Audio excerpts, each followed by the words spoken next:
Inchiesta una bomber, avviato ufficialmente a Trieste il nuovo processo. Ci sono circa 20 persone in più rispetto alle 11 già note, alle quali verrà prelevato il DNA su base volontaria per i necessari confronti tecnici. Terribile scontro a Conegliano, gravissimo un 14enne che stava provando il motorino dell'amico e che si è schiantato contro un SUV, 15enne ferito, anche a Ponzano.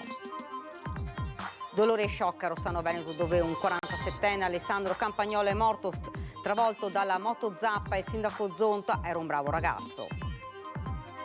Derubato un gioielliere austriaco mentre stava soggiornando alle terme. In auto aveva oro e gioielli per 150.000 euro. Il futuro della Lega, il segretario Alberto Stefani blinda la lista Zaia in vista delle regionali del 2025, ma il diretto interessato commenta: c'è ancora tempo. Taglio del nastro del nuovo bacino di laminazione di Trissino e Arzignano, opera da oltre 40 milioni di euro, proteggerà dalle piene fluviali buona parte della pianura veneta. Protesta dei comitati ambientalisti della Bassa Padova, ma contro la realizzazione del nuovo polo logistico in un'area di campagna grande come Prato della Valle. La regione intervenga, dicono. È stata rinviata al 14 ottobre prossimo l'udienza sul caso Una Bomber al Tribunale di Trieste. Ci sono 20 persone in più rispetto alle 11 già note.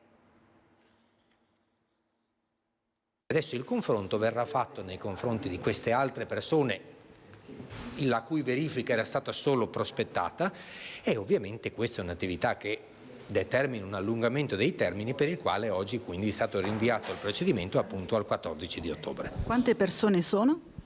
Dalla lista che abbiamo visto intorno a una ventina di persone. Con la ventina di nuovi nomi che si aggiungono agli 11 indagati, sono in tutto 31 le persone coinvolte nell'inchiesta su Una Bomber, riaperta dalla Procura di Trieste nel novembre del 2022. Lo hanno appreso questa mattina gli avvocati difensori di alcuni degli indagati nel corso della breve udienza convocata dal giudice per le indagini preliminari Luigi Dainotti e rinviata al prossimo 14 ottobre.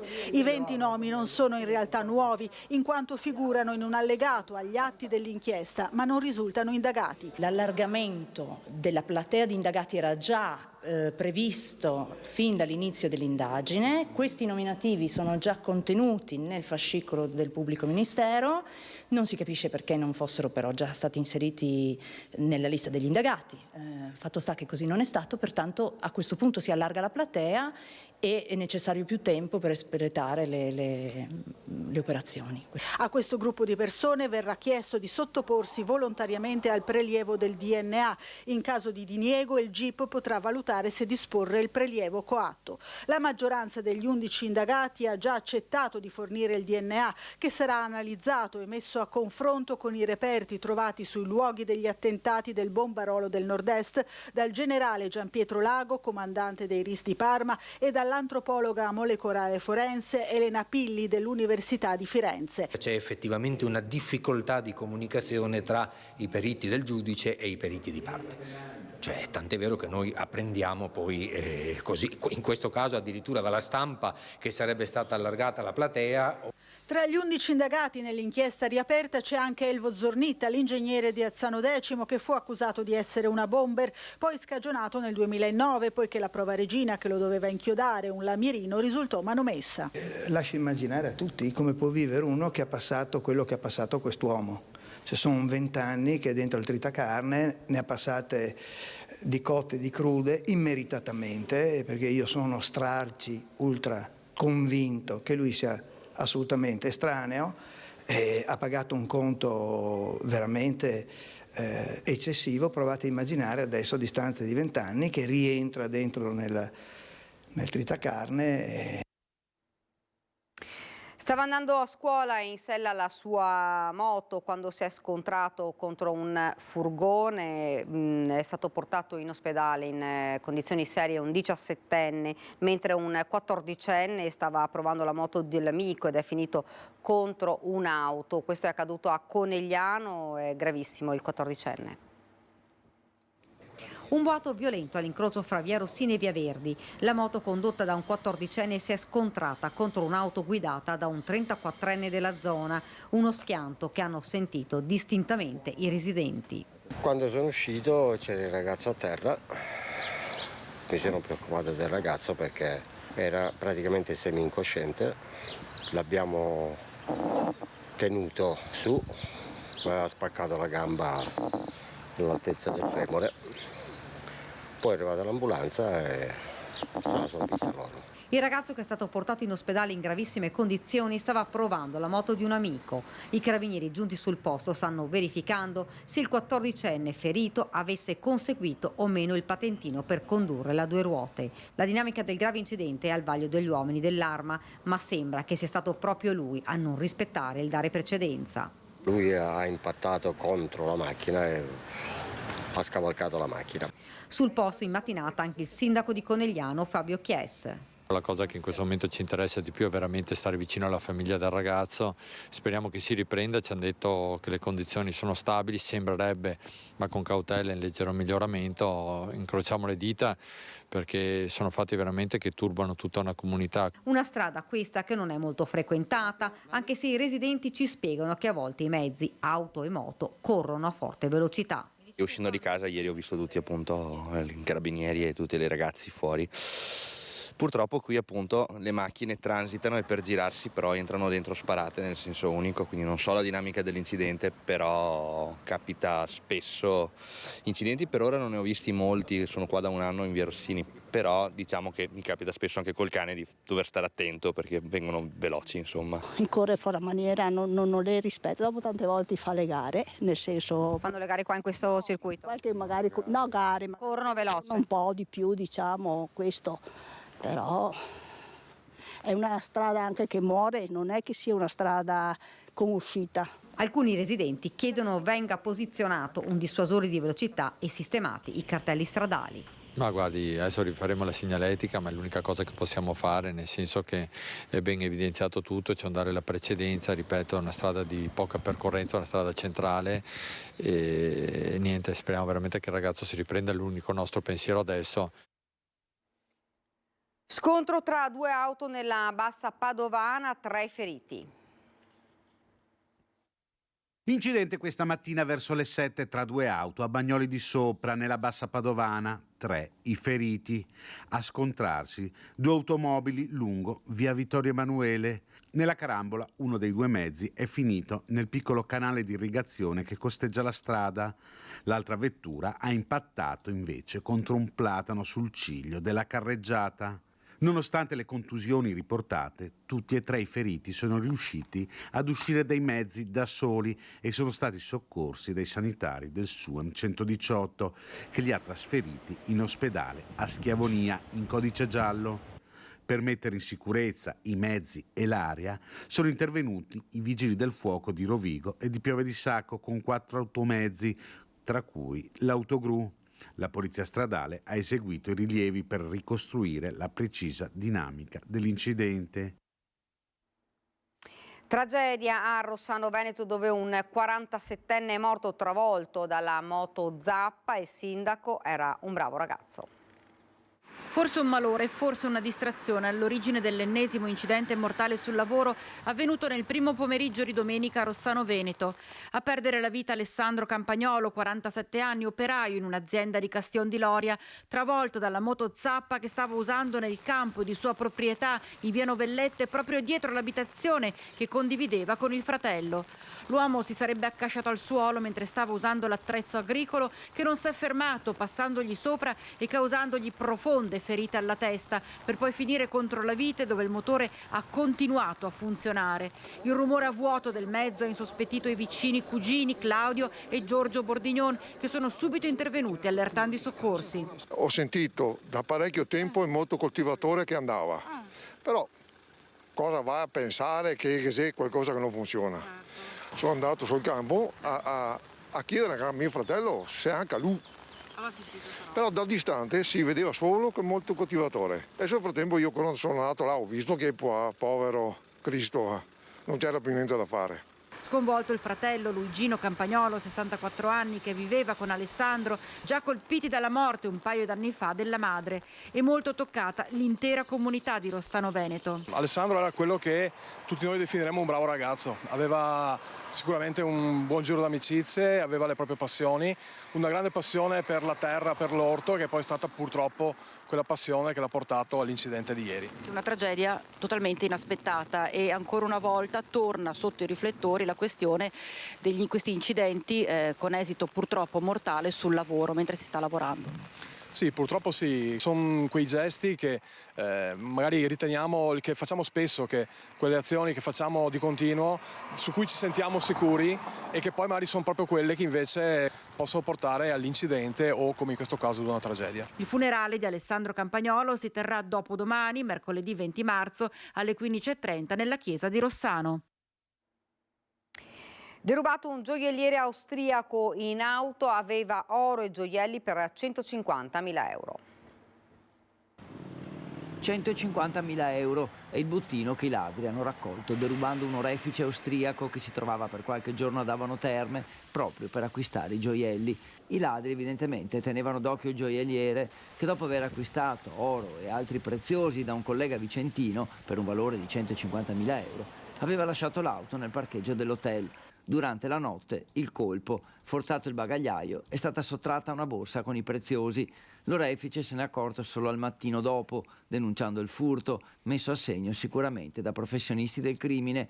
Ora gli inquirenti sono al lavoro per verificare se ci siano immagini di videosorveglianza da visionare. Ed ora ci fermiamo un attimo, c'è la pubblicità.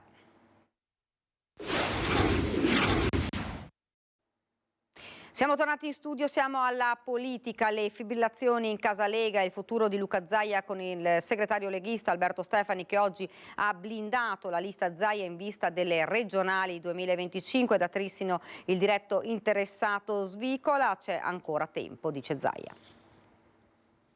Io penso una cosa, dico sempre le stesse cose, poi voi mi fate sempre le stesse domande e dico che i cittadini chiedono di essere liberi nel scegliere la propria classe dirigente, punto. E la cosa tipica in questo paese è che sindaci e governatori non possono ricandidarsi dopo 2 mandati e invece tutti gli altri possono starci a vita. Non nasconde una certa stanchezza sulle questioni più prettamente politiche e partitiche. Luca Zaia, ormai tirato in ballo quotidianamente da colonnelli e compagni di partito. Se nei giorni scorsi Matteo Salvini lo aveva lanciato per l'Europa senza aggiungere altri dettagli, di prima mattina con un'intervista all'ANSA il segretario leghista del Veneto Alberto Stefani lo ha di fatto blindato per le regionali 2025, o meglio ha blindato la lista Zaia, creatura che nel 2020 da sola valeva quasi 1 milione di preferenze. Stefani ipotizza quindi una lista Lega, una lista Zaia e una o più liste civiche di amministratori locali, scenario che convince da Palazzo Ferrofini anche Alberto Villanova, che sembra mandare un nuovo messaggio ai meloniani.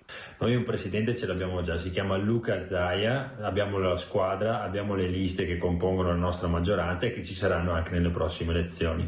Quindi siamo tranquilli e sicuri che insomma con la guida del presidente Zaia riusciremo a fare grandi risultati anche il prossimo giro. Quanto al diretto interessato, lancia la palla in avanti. Penso che manca ancora quasi 1 anno e mezzo e se passo 1 anno e mezzo a discutere di se ci sarà la lista Zaia, non ci sarà la lista Zaia, ci sarà Zaia, non ci sarà Zaia, forse sarebbe più utile che voi andaste a chiedere ai cittadini che sono qua e vedrete che tutti chiedono la solita roba, vogliamo poter votare. Sullo sfondo la strada tracciata da Salvini che lo vedrebbe bene in Europa. Di chi? Di Salvini? No, guardate, io sono concentrato sulla regione, non ho altro da aggiungere e vi prego anche di non continuare questa storia perché avete visto abbiamo 23 bacini già in opera, ne vogliamo mettere a terra altri, noi stiamo lavorando su altri fronti.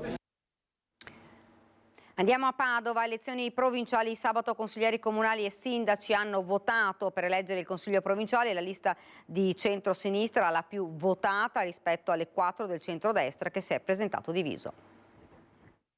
Il centro-sinistra esce vincente dalle elezioni provinciali. La lista sostenuta da PD e Civici è la più votata con il 36%, ma il centrodestra, unendo i risultati delle 4 liste, riesce a conquistare 10 consiglieri su 16. 4 consiglieri vanno alla Lega, il partito di centrodestra più votato con il 27,5%, 2 all'ODC che ha raddoppiato i voti ottenendo il 13,3%, 2 a Fratelli d'Italia che ha ottenuto un risultato non propriamente positivo positivo fermandosi al 12,3% e infine 2 a Forza Italia che ha preso il 10,8%. 6 consiglieri invece vanno al centro-sinistra. Ora il presidente Sergio Giordani, che non è stato sottoposto a giudizio del voto perché la sua carica dura 4 anni, dovrà ricostruire gli equilibri politici ridistribuendo le deleghe e soprattutto la carica di vicepresidente. Il consigliere più votato è stato il leghista Daniele Canella, sindaco di San Giorgio delle Pertiche. Canella ha ottenuto 9.200 preferenze. Credo sia stata una bella giornata di democrazia, o insomma quantomeno di semidemocrazia, visto che sapete che io preferirei l'elezione delle province direttamente ai cittadini, però fin tanto che c'è questa legge che le vede a secondo livello, credo sia stata una bella pagina della storia della provincia di Padova, perché comunque con così tante liste e con così tanti candidati si è dato la possibilità a tutti i territori di esprimersi, di votare, la partecipazione e l'affluenza è stata altissima e il risultato che ci consegnano le urne è quello di un consiglio comunale eterogeneo e quindi ampiamente rappresentativo di tutte le sensibilità e anche di tutti i territori della provincia di Padova. I consiglieri leghisti eletti oltre a Canella sono Eleonora Mosco, Stefano Baraldo e Roberto Cruciato. L'UDC conferma Vincenzo Gottardo ed elegge Silvia Libardi. Consiglieri per Forza Italia Valentino Turetta, sindaco di Teolo, e Daniela Bordin. Per Fratelli d'Italia Matteo Cavattone e Luigi Sabattino. Il secondo più votato in termini di preferenze è stato il Dem Alessandro Luigi Bisato, che ha raccolto oltre 8.000 preferenze. Nel centro-sinistra eletti anche Massimo Momolo, sindaco di Battaglia Terme, Stefano Agugiari Stoppa, Paola Martini in quota Partito Democratico, Emanuela Gastaldello, Veneto che vogliamo, e Carlo Pasqualetto di Azione. Ed ora il rinnovo del Consiglio provinciale di Belluno, maggioranza alla lista di centrodestra, un risultato sopra le aspettative al gruppo dei candidati civici che conquistano 2 rappresentanti, 3 al centro-sinistra. Vi comunichiamo i risultati ufficiali di questa tornata elettorale. 532 è il modulo con cui il presidente della provincia di Belluno dovrà familiarizzare per la prima volta dal suo personale esordio a Palazzo Piloni, che è coinciso con l'entrata in vigore della Del Rio, perché per la prima volta a contendersi un posto da consigliere provinciale è stata messa in piedi una vera e propria sfida fra schieramenti opposti con l'esordio di una lista civica. Il nuovo consiglio provinciale uscito dal voto del 16 marzo sarà composto da 5 esponenti di progetto Dolomiti del centrodestra, 3 di Futura del centrosinistra e 2 civici di Obiettivo Provincia. La consigliera più votata è stata Silvia Calligaro, sindaca di Vigo di Cadore, coordinatrice provinciale di Fratelli d'Italia, ma il gruppone di centrodestra che puntava a ottenere la maggioranza assoluta gioisce a denti stretti. Sorride il centrosinistra che ha ottenuto un numero maggiore di voti rispetto alle previsioni e riporta in consiglio Pieve di Cadore con la sindaca Cindy Manusci. La civica è soddisfatta. Il risultato ottenuto pareva insperato e invece mostra come sia possibile lavorare su un progetto al di fuori degli schemi dei partiti. Per la prima volta in Consiglio la parità di genere non è solo sulla carta. Di contro, a Palazzo Piloni non siederanno rappresentanti delle terre alte. Purtroppo abbiamo penalizzati sicuramente alcuni territori come l'Agordino, che non ha purtroppo nessun rappresentante nel Consiglio provinciale, e le terre alte. Quindi vorrà dire che sarà il Presidente a occuparsi con un occhio di riguardo a questi territori. E sarà il Presidente Padrin a sottoporre al nuovo Consiglio il suo programma presentato nella primavera del 2022. Se la sente di fare un appello alla collaborazione ai nuovi consiglieri provinciali? Ma io penso che l'istituzione della provincia di secondo grado dia come prerogativa proprio quella di collaborare ed amministrare insieme, perché così è stato fatto in tutti questi anni e devo dire che il sistema ha funzionato. Quanto al futuro di Padrin, sindaco di Longarone, prima di Pasqua scioglierò le riserve. Valle dell'Agno, taglio del nastro del nuovo bacino di laminazione di Trissino e Arzignano, un'opera della Regione Veneto di oltre 40 milioni di euro.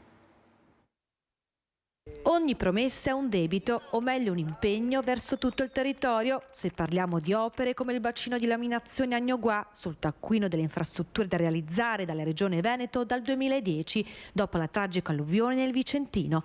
Un investimento di oltre 40 milioni di euro, un bacino, quello di Trissino e Arzignano, costruito in 8 anni per proteggere e preservare dalle piene fluviali tutta la zona del Basso Vicentino, la Bassa Padovana e parte della provincia di Verona e Venezia. circa, sono 3 casse di espansione che riescono a contenere 3,5 milioni di metri cubi d'acqua, 80 ettari di area interessata e che consentono di tenere la portata di questo corso d'acqua l'Agno al di sotto dei 300 metri cubi al secondo, che è una portata che poi, scendendo a valle insieme all'altro bacino di laminazione che c'è più a valle, quello di Montebello, consente di far transitare nel territorio della bassa vicentina e padovana una quantità d'acqua che consente di garantire la sicurezza dei cittadini. Un'inaugurazione del bacino solo formale, attivato infatti già durante l'ultima ondata di maltempo. Il bacino appunto l'abbiamo visto in funzione nelle scorse settimane e ha fatto naturalmente il suo dovere, ecco, quindi ha smaltito, diciamo, queste ondate di piena, evitando così ulteriori allagamenti in altri territori. Ha salvato il territorio? Sì, ha salvato il territorio in questo caso e quindi possiamo dire che è un'opera ben fatta e ben realizzata che è arrivata a compimento, quindi dobbiamo ringraziare in questo caso la Regione Veneto. Un'area verde di 80 ettari completamente riqualificata e a servizio dell'intera comunità. Oggi abbiamo inaugurato un'opera che ci fa fare 2 scalini in più, uno per la sicurezza idraulica, che è la cosa per cui è nata quest'opera, ma uno anche, insomma, parliamo di qualità di vita, credo che oggi a Trissino possiamo dire di avere un qualcosa per fare qualità di vita, perché queste passeggiate, queste piste ciclabili immerse nel verde ovviamente sono una riprova. Ieri anch'io con la mia famiglia sono venuto qui e vedere 1 migliaio di persone tutte felici, dall'anziano alla persona, al bambino, che frequentavano questo posto, credo che sia la vittoria più grande. Ed erano in centinaia i cittadini presenti all'inaugurazione, una folla che racconta l'importanza dell'opera per tutto il territorio. I cittadini, quando vedono l'amministrazione che lavora e produce, sono presenti per ringraziare e per riconoscere questo lavoro. Se vivi di chiacchiere, i cittadini non vengono. A Maserà, ambientalisti mobilitati contro il progetto di un nuovo polo logistico nella zona industriale. Comitati ambientalisti e residenti si mobilitano a Maserà contro il progetto di un polo logistico che occuperà oltre 100.000 metri quadrati, pari a 15 campi da calcio, in un'area che attualmente è coltivata a grano. Un corteo di oltre 300 persone ha percorso le strade della zona industriale e tutti sono preoccupati per l'impatto di questo progetto sull'ambiente circostante, sui residenti e sul comune. Si ipotizzano almeno 160 camion al giorno, un impatto forte per la settantina di famiglie residenti. Parliamo di un edificio di 42.000 metri quadri. Per intenderci, Prato della Valle potrebbe essere completamente contenuto al suo interno, un'altezza che varierà tra i 15 e i 18 metri e una cementificazione totale di circa 100.000 metri quadri, quindi 15 campi da calcio. Noi non contestiamo l'utilizzo dell'area, sappiamo che è un'area edificabile, ma nel frattempo, negli ultimi 20 anni, si è permessa la costruzione anche di edifici residenziali. Qui vivono in questa zona ormai una sessantina di famiglie. L'appello è all'amministrazione comunale di Maserà perché intervenga fermando il progetto, ma anche alla regione. I comitati ricordano che in Veneto ci sono 11.000 capannoni abbandonati e che per consumo di suolo Padova è la prima provincia del Veneto e la regione la seconda d'Italia. Il progetto non è passato in Consiglio Comunale, è stato adottato in maniera unilaterale dalla Giunta, non è stata fatta menzione, noi l'abbiamo saputo in campagna elettorale da un cittadino, quindi a maggio 2023. Adesso aspettiamo il responso della Regione, c'è la valutazione ambientale strategica, ci auguriamo che da lì emergano tutte le criticità legate alle matrici ambientali. Una volta per tutte, ora, sostengono i comitati, che si prenda in mano la questione dei poli logistici e che la politica faccia sentire la sua voce e il suo ruolo. E questa era la nostra ultima notizia. Vi lascio come di consueto alle nostre previsioni del tempo. Grazie di averci seguito, arrivederci.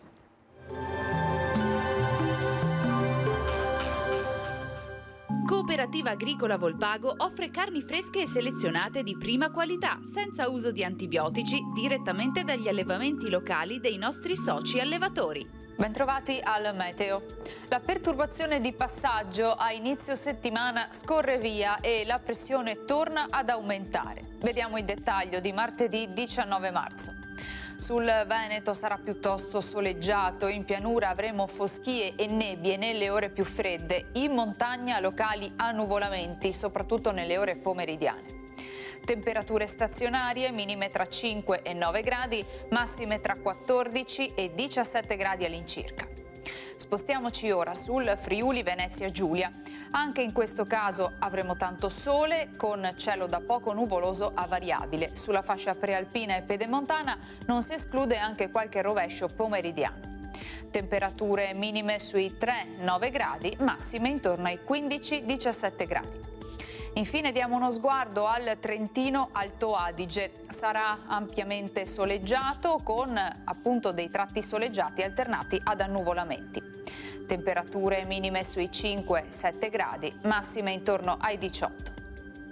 Dal meteo di Antenna 3 per ora è tutto, grazie per l'attenzione. Arrivederci.